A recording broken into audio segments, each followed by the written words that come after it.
nos apresenta as 8 bem-aventuranças. Digo 8 porque 2 delas se unem. Vamos repassar. No versículo 3, o que nós lemos: bem-aventurados os pobres em espírito. No versículo 4, os aflitos. No versículo 5, os mansos. No 6, os que têm fome e sede de justiça. No versículo 7, os misericordiosos. No versículo 8, os puros de coração. No versículo 9, os que promovem a paz. E no versículo 10 e no 11, os que são perseguidos por causa da justiça, e aqueles que são injuriados e perseguidos. 8 bem-aventuranças são os mandamentos da nova aliança. Essa nova aliança feita entre Jesus e a humanidade, entre Jesus e o seu povo, entre Jesus e nós. E como disse o Papa Bento XVI no Ângelus de hoje, ao meio-dia lá em Roma, elas, as bem-aventuranças, apresentam para nós um verdadeiro programa de vida espiritual. Sem dúvida, Jesus as apresenta, mas não tirando os 10 mandamentos da antiga aliança. Eles seguirão sempre vigentes, tanto as bem-aventuranças como os 10 mandamentos da lei de Deus que nós conhecemos. O fruto do cumprimento das bem-aventuranças e dos mandamentos é como diz a primeira leitura de hoje. Se vocês observam bem, seremos apacentados. Seremos apacentados pelo Senhor, que é o bom pastor, e nele repousaremos. Esse é o desejo do Senhor, que tenhamos paz, que repousemos. Nós muitas vezes, como nós cantamos no ato penitencial, somos ovelhas perdidas. Somos ovelhas perdidas quando não cumprimos o que Deus quer de nós, as bem-aventuranças, os mandamentos. E de fato muitas pessoas pensam, e nós poderíamos cair nesse escolho, pensam que cumprindo os mandamentos e as bem-aventuranças não serão felizes. Muitas pessoas pensam isso. Muitas pessoas pensam que cumprindo as bem-aventuranças e os mandamentos serão amarradas e não serão felizes. Mas é exatamente o contrário. É exatamente o contrário. O desejo do Senhor é alimentar os famintos, como diz a Escritura no dia de hoje. O Senhor alimenta, nos sacia toda fome, nos tira toda sede, quando nós cumprimos as bem-aventuranças e os 10 mandamentos. Jesus leva os discípulos para um monte, os faz subir o monte. Olha que interessante essa imagem que nós encontramos no Evangelho de hoje. Logo no início, no versículo 1, Jesus sobe ao monte. Jesus quer levar os seus discípulos a um novo horizonte. E lá ele quer apresentar aos discípulos essa nova lei, sem tirar os 10 mandamentos. Jesus quer isso de cada um de nós, que nós subamos o monte. Jesus quer que nós subamos este monte para alcançarmos novos horizontes na vida. É quando nós vivemos as bem-aventuranças, essas bem-aventuranças que às vezes nos podem causar um pouco de confusão interior, mas basta olhar para elas e entender os frutos que elas provocam, e nós entenderemos que elas geram um novo horizonte na nossa vida, um horizonte que nos permite contemplar as coisas de um novo perfil. E que importante é isso. A vida, nós precisamos sempre de novos horizontes. Se nós perdemos os horizontes, ou se os horizontes ficam velhos, o nosso espírito também ficará velho. Subamos esse monte com Cristo nessa missa de hoje. para aquele que contempla esse novo horizonte, também nos diz a palavra de Deus: os nossos olhos verão o impossível acontecer. O possível nós vemos todos os dias, mas o impossível acontecer depende desse novo horizonte, dessa montanha que a gente suba com Cristo. Na primeira carta de João, que não aparece na liturgia de hoje, mas que eu me permito usá-la, fala aquele que diz: eu conheço a Deus, mas não guarda os seus mandamentos, é mentiroso.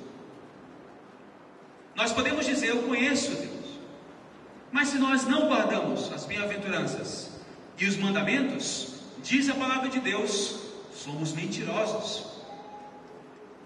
Aquele que guarda os seus mandamentos, segue João nesta carta, permanece em Deus e Deus nele. E aí acontece, quando Deus permanece em nós, seremos apacentados, repousaremos no Senhor. Mas agora não nos esqueçamos, queridos irmãos e irmãs, que as bem-aventuranças, os 10 mandamentos da lei de Deus, se resumem na oração coleta que nós lemos e rezamos no dia de hoje, no número 5 do nosso folhetim. Peço-lhes que abram o folhetim, por favor, e vejam o número 5. Repassem uma vez mais o que nós rezamos, o que o sacerdote rezou bem no início da missa, coletando todas as intenções que vocês levam no seu coração.